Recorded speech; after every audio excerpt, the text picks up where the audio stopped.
hatte ich schon ein paar Probleme mit dem Algorithmus von YouTube. Der ist nicht mehr so ganz freundlich zu mir. Da wissen wir auf jeden Fall, entweder ist das kompletter Bullshit, was ich laber, oder wir kommen sehr, sehr nah immer an die Wahrheit, ne? Was geht ab, meine lieben Freunde? Herzlich willkommen zur Folge Nummer 9 oder 8 von Sei kritisch. Heute mit dem Skandal von 2014, glaube ich, oder 2016, und zwar Menschenfleisch in McDonald's, Burgern oder auch Zähne im McMuffin. Ne? So, das soll auf jeden Fall gefunden worden sein. Und weil zurzeit auch sehr, sehr viele Twitter-Videos oder auch Telegram-Videos diese Thematiken ansprechen, wollte ich für euch mal das auf den Grunde gehen. Und das habe ich auch gemacht. Wie alle Videos von mir passt das immer ganz gut zu einem Video, was wir schon mal hatten. Und dieses Mal ist es der Spirit Cooking Stuff. Ich muss euch nochmal klar und deutlich sagen, dass es eine Theorie ist. Ich hatte jetzt schon letzte Videos ein paar Probleme mit dem Algorithmus von YouTube. Ja, deswegen, das ist eine Theorie. Aber wir wollen mal der Theorie auf die Spur gehen, und deswegen gucken wir uns den Faktencheck an in Deutschland. Ne? Behauptungen über Menschenfleisch, DNA und Zähne in McDonald's-Burgern führen in die Irre. Geschrieben von unserer lieben Sarah. In sozialen Netzwerken werden 4 Berichte verbreitet, die belegen sollen, dass in Burgern von McDonald's Menschenfleisch menschliche DNA oder Zähne entdeckt wurden. Doch nur einer der Berichte bezieht sich auf McDonald's und ist wahr. Demnach beschwerte sich 2018 ein Kunde in Japan über Fragmente von Zähnen in seinem Essen. Das war ein McMuffin, das weiß ich. Die Behauptung, in Essen von McDonald's habe man Menschenfleisch, menschliche DNA oder Zähne gefunden, ist größtenteils falsch. Die Berichte über Menschenfleisch im McDonald's-Fleisch sind erfunden. Ein Labor fand zwar menschliche DNA in einem Burger, es ist aber unbekannt, woher diese stammt. Nur die Behauptung über Zähne ist wahr. Okay, jetzt gehen wir mal runter. Und auf was bezieht sich denn diese Stichprobe überhaupt? Bei einer Stichprobe in mehreren US-Imbissen fand ein Labor menschliche DNA, unklar blieb, woher die Burger stammten. Okay, Burger enthalten Ratten und menschliche DNA, so eine Studie. Ich weiß, dass das vom Clear Labs, genau die 258 Stichproben anonymisierten Einzelhändler und Fastfood-Ketten in Nordkalifornien gesammelt hatten. Die Stichprobe sei demnach repräsentativ für nationale Marken und für Marken spezifisch von der US-Westküste. Woher die menschliche DNA enthielt, stammte, ist unklar. Unsere Presseanfrage dazu beantwortet das Unternehmen nicht. So, aber man hat auf jeden Fall Menschenfleisch und oder Menschen-DNA und Ratten-DNA in Burgern gefunden. Dass wir mit McDonald's eine der größten und wahrscheinlich die größte Fastfood-Kette auf der Welt haben mit dem höchsten Jahreseinkommen, und wie viel Macht dahinter steckt, das wissen wir alles. Ne? McDonald's ist weit verbreitet. Aber ich möchte euch ein Video dazu zeigen von einer ungarischen Seite. Und zwar ist das die Epoha. Ich weiß jetzt nicht, was da noch dazu steht, aber es ist auf jeden Fall Epoha über einen Rabbi, der 2016 ein Interview gegeben hatte mit James Wickstrom, und James Wickstrom ist so ein Aufklärer, sage ich mal. Ein bisschen hart gegen die Apfelsäfte, aber auf jeden Fall trotzdem sehr, sehr informativ. Ne? Ich würde mal sehr informativ sagen. So, und der hat geschrieben gehabt in dem Interview, ich zeige euch auch gleich das Video, und die haben geschrieben, Rabbi Abraham Finkelstein, schockierendes Geständnis über die Verwendung von Babyfleisch in McDonald's-Burgern. McDonald's Hamburger enthalten menschliches Fleisch, zumindest sagte das East Coast Rabbiner Abraham Finkelstein live in dem John Minute 8:44 Radioprogramm von Turner Network mit James Wickstrom. Rabbi Finkelstein sagte dann folgendes: Wir haben während des Passafestes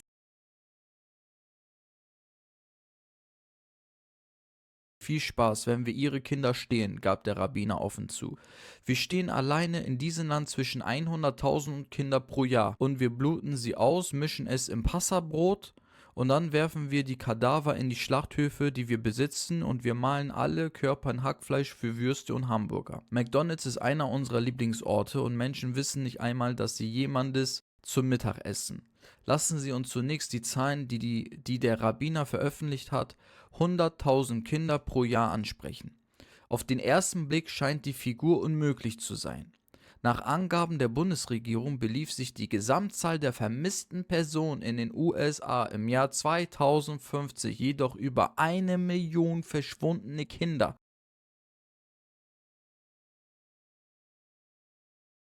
Und das ist die Situation auf der ganzen Welt. Darüber hinaus kann das Verschwinden von Minderjährigen durch 2 Hauptgründen erklärt werden. Das erste ist eine freiwillige Flucht aus zu Hause. Der zweite ist Entführung. Menschen, die für große Unternehmen, Vergewaltiger, Sadisten, Organhändler usw. arbeiten. Ein solcher Fall, egal wie schockierend es zuerst sein mag, sollte uns überhaupt nicht überraschen, da 2015 öffentlich bekannt gegeben wurde, dass Wurst und Hotdogs auch menschliches Fleisch enthalten. 2% der Hotdogs und Würstchen in den USA enthalten nämlich menschliche DNA und 2/3 dieser Fälle beinhalten sogenannte vegetarische Produkte.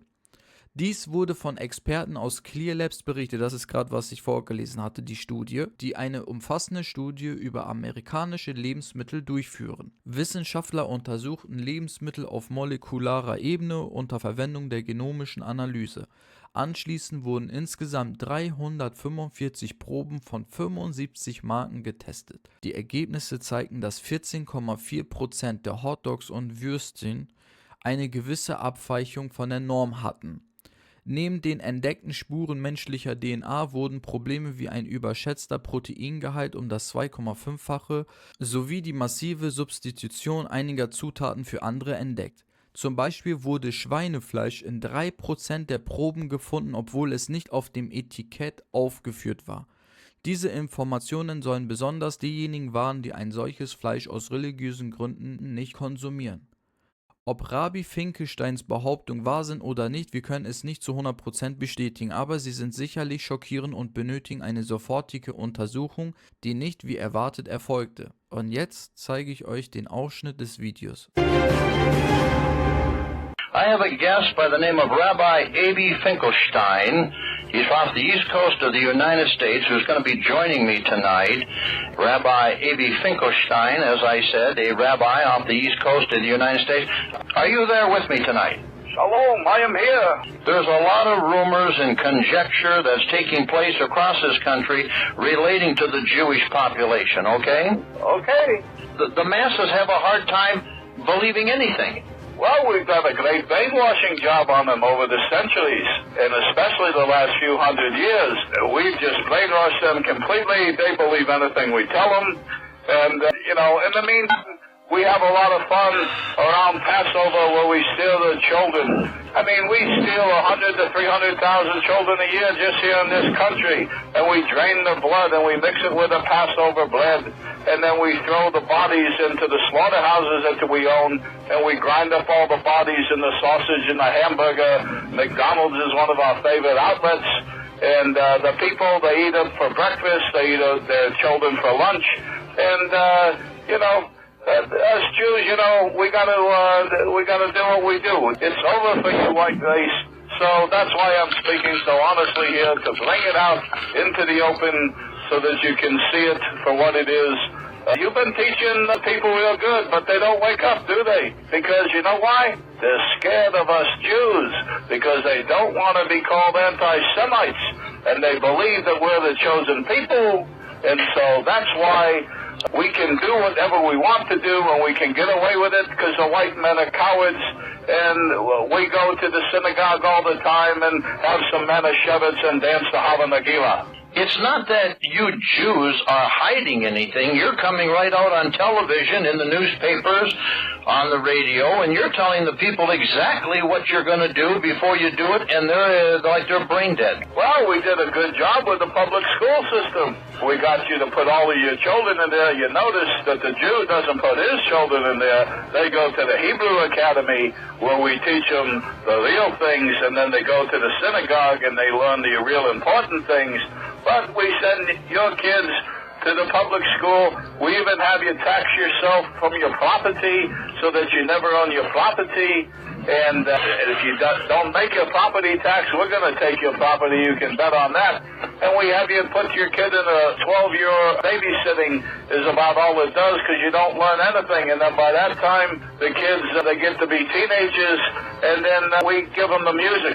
Not that we really want to call it music because, that's not music.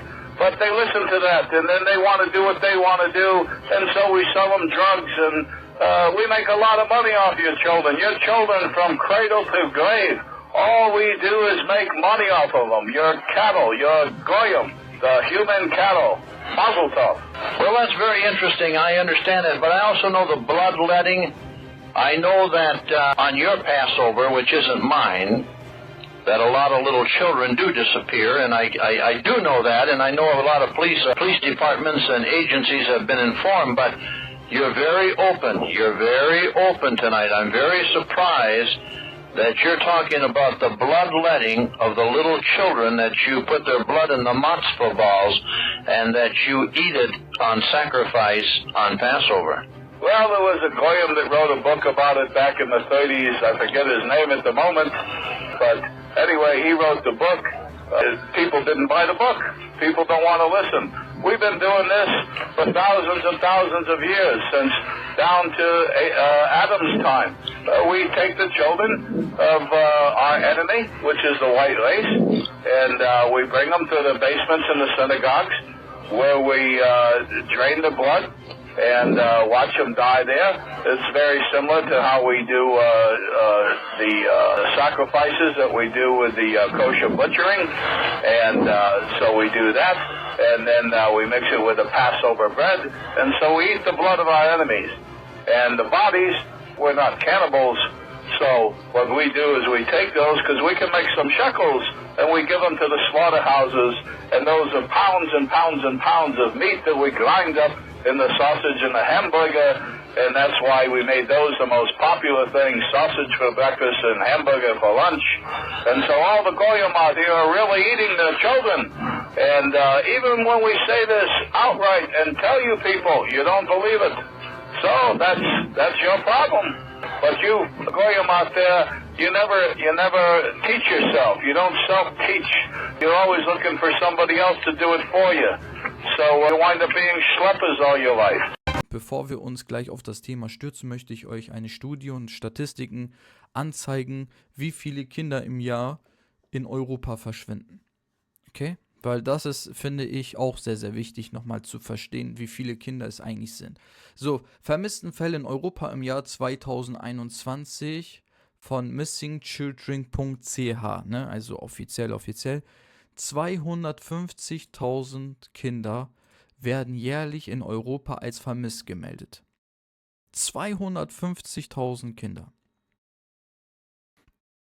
33% von denen werden wieder gefunden. Das bedeutet aber trotzdem, 67% werden nicht gefunden. Das sind dann ungefähr so einfach schnell gerechnet, so 180.000 Kinder bleiben trotzdem vermisst. So, und ich erinnere mich zurück an ein Video, was ich geguckt hatte, dass zum Beispiel, was ist rausgekommen im Ukraine-Russland-Krieg, dass in Ukraine viel Organhandel passiert. Ne? Also Rumänien, Bulgarien und Ukraine, das sind so die 3 Länder in Europa, wo Organmafia so am größten oder sich am größten bedient, ne, an diesen Kindern, weil das ist einfach Fakt. Wie viele Kinder leben in Bulgarien, Rumänien, Ukraine? Ukraine würde ich jetzt nicht sagen, aber trotzdem Umschlagsplatz, ne, gerade nach Asien hinweg. Wie viele Kinder leben auf der Straße? Wie viele Kinder leben unter der Armutsgrenze? Wie viele Kinder gehen dort anschaffen? In Rumänien und Bulgarien und in Ukraine, was da gefunden worden sind, Kindergräber, Massengräber von Kindern, wo man nur noch die Skelette gefunden hat und manchmal auch so Einschnitte, wo Organe rausgenommen wurden. Das ist ja, okay, vielleicht ist das russische Propaganda, okay? Wo 60 oder 100 Kinder gefunden werden, so Kinderskelette gefunden werden, okay? Kann ja nicht sein. Warum sind die anonym? So, Umschlagsort, Pädophilie, größter Pädoring, größter Organhandel ist in Europa. Und gerade in diesen 3 Ländern. Ne, aber wir wissen ja, ne, die Russen machen alles falsch, aber Europa zahlt Ukraine. Ja, wofür zahlen die denn? Wofür zahlen die denn?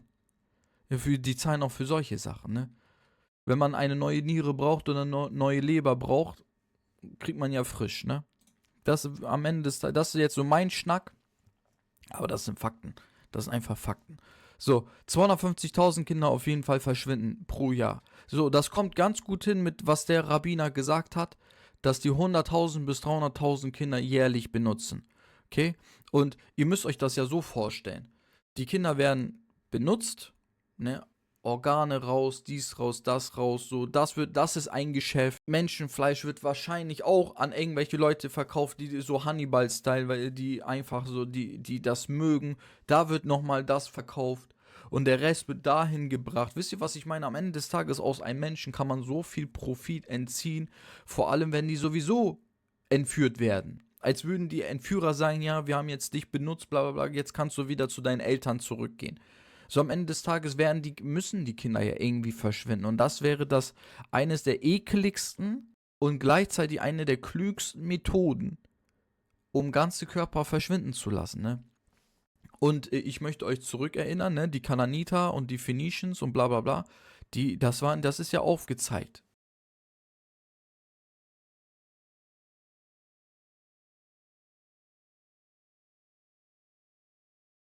Dass die Kinderopferung gemacht haben. Ne? Das ist ja Kinderopferung. Am Ende des Tages ist das auch eine Form von Kinderopferung und wir haben es in unseren religiösen Büchern, wo sie darüber schreiben, was diese Leute mit denen gemacht haben. So, ne? So, und natürlich, ihr dürft nicht vergessen, Androno ist auch noch so ein ganzes Thema, also was man da alles, mit was man alles da profitieren kann. Dazu, wenn das nicht stimmen würde, okay, habe ich euch was rausgesucht.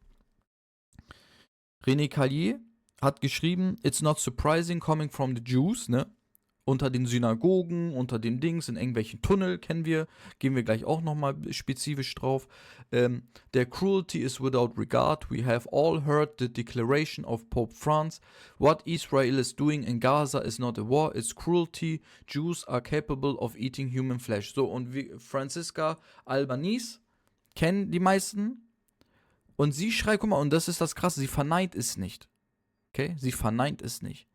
Do not attribute what Israel does to all Jewish people, please. Many, including Holocaust survivors, continue to rise against Israel's crime against the Palestinians. Und das von ihr. Und dann hat man ihr antisemitische Dings vorgeworfen, ne? Franziska Albanese. Und wenn das auch nicht real sein könnte, da habe ich euch einen Zeitungsartikel rausgesucht, Baby Lindy found beaten to death. Also die Geschichte dahinter ist, es geht um ein Kind, wurde auch entführt, das war gerade zu der Wahl von Roosevelt, da steht hier, der Zweite Weltkrieg begann tatsächlich am 1. März 1932, als das Lindbergh-Kind entführt und rituell ermordet wurde.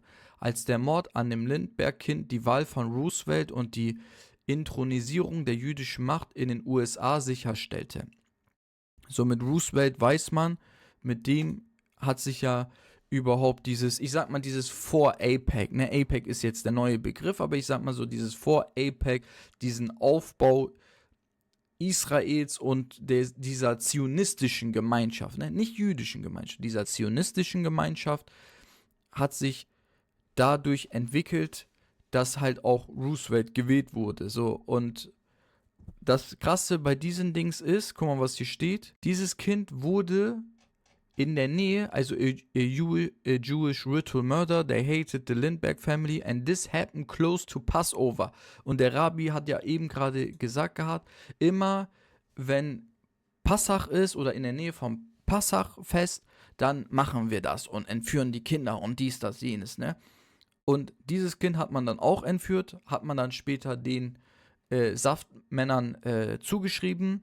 Und als man das Kind gefunden hatte, waren alle Organe des Jungen außer Herz und Leber fehlten. Passt zu der ganzen Thematik. So, und als Oprah Winfrey noch nicht die okkulte Elitenhexe war, hat sie natürlich ganz normal ihre Show geführt. Und da hat sie nämlich eine jüdische Frau, die was sehr, sehr Interessantes aussagt. Da hat sie eingeladen zu ihrer Show und die erzählt über ihre Familie. Das ist auch krass. Also in worshiping the devil, participated in human sacrifice rituals and cannibalism. You come from generations of ritualistic abuse? Yes, my family has an extensive family tree. It's gone back to like 1700. Does everyone else think it's a nice Jewish family? From the outside, you appear to be a nice Jewish girl. Definitely. And you all are worshiping the devil inside the home? Right. There's thought? other Jewish families across the country. It's not just my own family. There would be rituals in which babies would be sacrificed, and you would have to, you know... Whose babies? There were people who bred babies in their family. No one would know about it. A lot of people were overweight, so you couldn't tell if they were pregnant or not. When I was very young, I was forced to participate in that, in which I had to sacrifice an infant. Die wird eingeladen bei Oprah Winfrey und gibt einfach zu, was in ihrer Familie ausgeübt wird, diese Rituale und bla bla bla. Und dass die Babys opfern müssen. So ganz normal, versteht ihr? Ganz normal. Ganz normale Riten. Das, was der Rabbi gerade gesagt hat. Das, was wir aus den anderen Videos, von meinen anderen Videos, was ich euch schon versucht habe zu sagen. And the purpose of sacrifice is to what? Is to bring you what? What are you sacrificing for? For power. Die Power.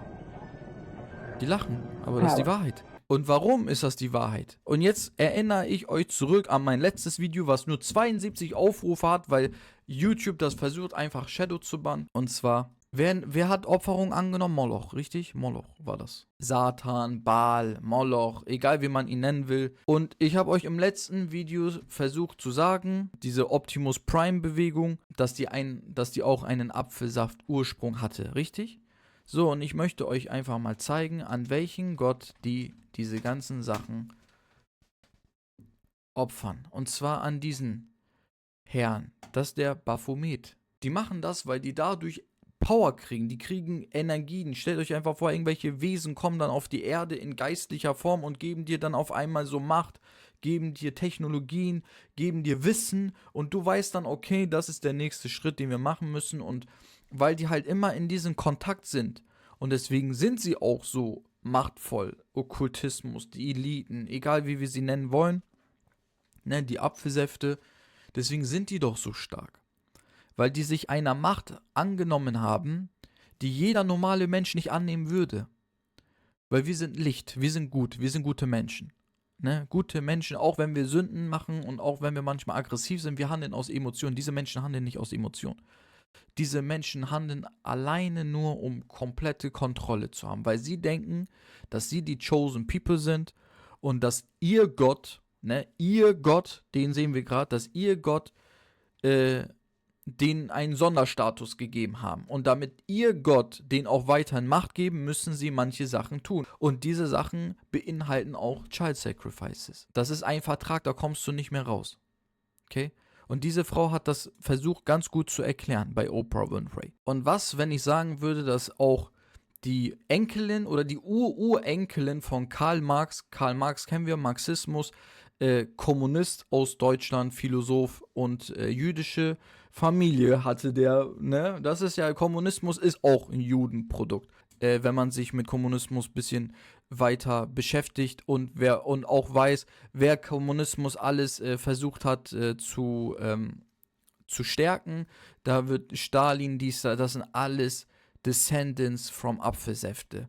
Ne? Und diese Urenkelin oder Ururenkelin hat sich in einem Auftritt versprochen. Und hört euch mal an, was sie ausgeplaudert hat. But what I realized is we are the first species on the face of this earth to be aware of evolution, to be aware that we are affecting our own evolution by everything that we do. The babies we eat, the food we eat, Was hat sie gesagt? Was hat sie gesagt? By everything that we do. The babies we eat, the food we eat, The babies we eat. Und dass das einen Effekt hat auf unsere Evolution, das weiß man. Schaut euch mal, Kannibalismus, ganz interessant. Im Tierreich zum Beispiel hat man herausgefunden, dass zum Beispiel Primates, also so Affen, Schimpansen, wenn die ihresgleichen essen, dann haben die innerhalb eines Jahres, entwickeln die eine Krankheit in ihrem Gehirn und die sterben. Als hätte Gott einen Kodex geschrieben und wenn du Dinge tust, wie zum Beispiel Inzest oder wie Kannibalismus, dann ist dein Nachkommen gebrandmarkt. So, Inzest sehen wir. Die Kinder, die aus Inzestfamilien rauskommen, alle behindert. Meistens behindert. Was passiert beim Essen? Genau das Gleiche. Kannibalismus. Die Menschen entwickeln eine Störung.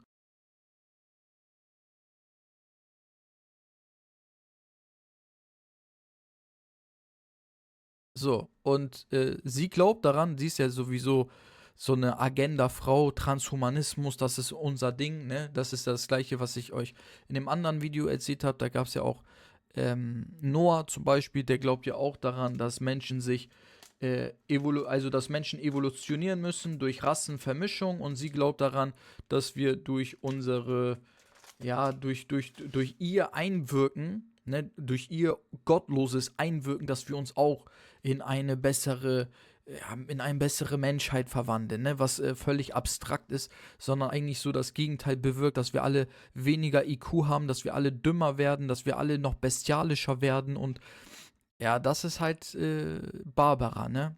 So, und der Rabbi hat ja auch was Interessantes gesagt gehabt, ne? Und zwar, dass unter den Synagogen und unter den Schulen und was weiß ich, die haben ja Tunnelsysteme gebaut. Und ich kann mich noch dran erinnern, letztes Jahr, glaube ich, in New York, da gab es doch die Ninja Turtles, oder nicht? Da hat man doch Tunnelsysteme gefunden in Synagogen, die illegal gebaut worden sind oder weitergeführt worden sind, und ja. Und darüber da wollte nicht New York Post reden, da wollte die Daily Post, keiner wollte darüber berichten, weil die ganz genau wissen, wer dahinter steckt, ne? Die Ninja Turtles.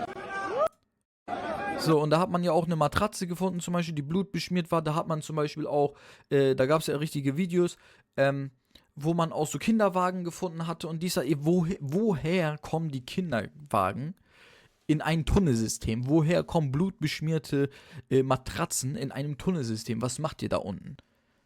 Ja, hat sich wahrscheinlich keiner interessiert. So, und auf was ich jetzt hinaus wollte ist, diese Synagoge hat Chabad Lubavitch gehört, okay?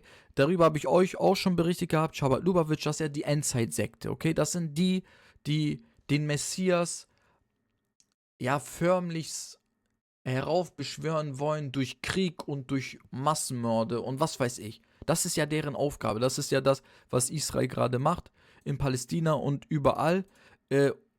Oder warum überhaupt so viel in Krieg investiert wird. Und guckt euch mal diese Chabad Lubavitch Gang an, mit wem sie alles redet. Okay, und was die alles sagen. Das ist hier, der ist verstorben, das ist Rabbi Menach Mendel Schneerson.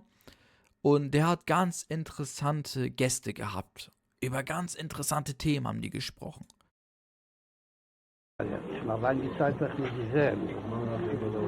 Das ist Netanyahu, ne? 1990. בכל העניינים. בזמן שישראל לאחרונה ניתצו כמה עניינים. פתחו כמה. מה שלא יאות, וגם מצו שעדיין... So, was sagt er? Was sich noch nicht geändert hat, ist, dass der Messias immer noch nicht gekommen ist. Also tu Sachen, damit die Ankunft schneller wird oder sich beschleunigt.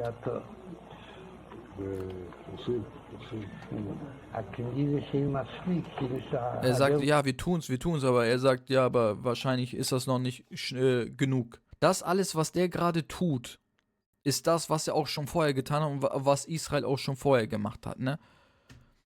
Immer mehr Menschen opfern und mehr Chaos auf der Welt machen, dass die Ankunft des Messias sich beschleunigt. Daran glauben die. Und das ist ja kein Geheimnis. Und diese Chabad Lubavitch gibt es halt auch in Deutschland, ne? So, Juden in der AfD, wie hieß die? Da hat Alice Weidel auf jeden Fall eine Rede gehalten. Da machen wir alle das Logo, ne? Die Pyramide, ne? Als Gehörigkeit, Dazugehörigkeit in der AfD. So, das, was in Amerika Demokraten und Republikaner sind, haben wir hier mit rechts und links. Alles das Gleiche. So, und dieser Chabad Lubavitch haben wir halt auch in Hamburg, ne? Das ist sein Kanal Shlomo Betritzky und der hat auch wieder interessante Gäste. So, da haben wir nämlich interessante Gäste. So, das ist in Hamburg. Da. Das ist Petritzkis Foto mit Yehudi Teichtal. Yehudi Teichtal ist der Mann in Deutschland, der Deutschland kontrolliert. Hier haben wir ihn mit Steinmeier. Hier haben wir ihn mit Olaf Rabi Scholz. Das ist das. Die Tunnels. The Land Down Under. So, da haben wir ihn mit Teichtal. Da wissen wir auch, wer diese ganzen Israel-Demos finanziert. Das darf man nicht vergessen. Das ist alles organisiert, damit in Deutschland geweckt wird, dass in Deutschland einfach eine Spaltung des Volkes kommt. Wer ist pro Israel und wer ist pro Palästina? Oder wer ist pro Freiheit Gaza, ne? Natürlich haben die Palästinenser auch viel Scheiße gebaut, muss man einfach sagen, so. Aber es darf nicht sein, dass solche Menschen, die Deutschland kontrollieren halt auch das Narrativ, und das Narrativ wiedergibt eigentlich nur die Story dieser Leute, und die finanzieren diesen ganzen Schwachsinn, ne? Und sagen uns dann, was richtig ist und was falsch ist, und lügen uns in die Fresse und chillen mit allen Präsidenten und Politikern und auch mit diesen, wie hieß der? Ja, der ist auch natürlich hier mit Yehudi Teichtal, und er erzählt auch, ja, Yehudi Teichtal, wir werden alles dafür tun, dass wir die jüdische Minderheiten in Deutschland verteidigen und dies, das, jenes, und ich glaube, das ist der Typ von News, ne? Ja, auch gekauft. So, und da hatten wir doch gerade eben das Beispiel mit dem Brot, richtig? Mit dem Passachbrot. Dieter Roman mit dem wahren Bundeskanzler von Deutschland. Das ist der Präsident des Bundespolizeipräsidiums. Und Freund für die Sicherheit in Deutschland, Dr. Dieter Roman. Und der isst das Passachbrot. Also man zwingt ihn ja eigentlich schon, das zu essen. Und wir haben heute über... Und das, was die eben vorhin in einem Rabi-Video gesagt hatten, ist, dass das mit dem Blut von, ne, gemacht werden. So, hier haben wir die Bundeskanzler, Bundeswehrgeneräle hier mit schönen Yehudi-Liedern. Also, was soll ich euch dazu sagen? Friedrich Merz mit den Leuten, alle sind mit diesen Leuten. So, und diese Leute gehören diese Tunnels, und diese Tunnels bringen diese Sachen hervor, ne, über Entführung von Kindern, über das Essen, Verspeisen von und diese Apfelsäfte gehören Kooperationen und gehören Fastfood-Ketten wie McDonald's. Und dann gehen wir nochmal zurück auf die Beschuldigung, dass in McDonald's Menschenfleisch verarbeitet wird. So, das ist die chronologische Folge, habe ich euch jetzt gerade gegeben. Wir sind von Anfang dahin gekommen und dann wieder zurück, konnte man alles verfolgen, wer die Leute sind, warum diese Leute so viel Macht haben, warum diese Leute das machen würden und was diese Leute noch alles machen, offiziell, durch die Videos, die ich euch gezeigt habe, durch die Bildmaterialien, die ich euch gezeigt habe, durch die Connection, die ich euch gerade aufgewiesen habe. Also am Ende des Tages ist es eine Theorie, aber diese Theorie kann meiner Meinung nach trotzdem irgendwie stimmen. Was meint ihr, Freunde? So, das soll es gewesen sein. Ich hoffe, ihr hattet sehr, sehr viel Spaß bei dem Video. Ansonsten freue ich mich, wenn ihr diesen Kanal weiterhin supporten werdet. Und ihr könnt gerne meine Videos benutzen, wenn ihr Lust habt und ein bisschen was Gutes tun wollt. Auf TikTok, auf Instagram, was weiß ich, schneidet einfach irgendwelche kleinen Clips von mir und veröffentlicht die, und das Wichtigste ist einfach, markiert mich. Ja, dann kann ich die nämlich auch benutzen für meine Clips. Ansonsten, ich hoffe, ihr hattet viel Spaß bei dem Deep Dive, ob McDonald's Menschenfleisch und besonders Kinder verarbeitet. Dann sehen wir uns zum nächsten Video. Passt auf euch auf und behaltet eure Kinder bitte immer im Blickwinkel.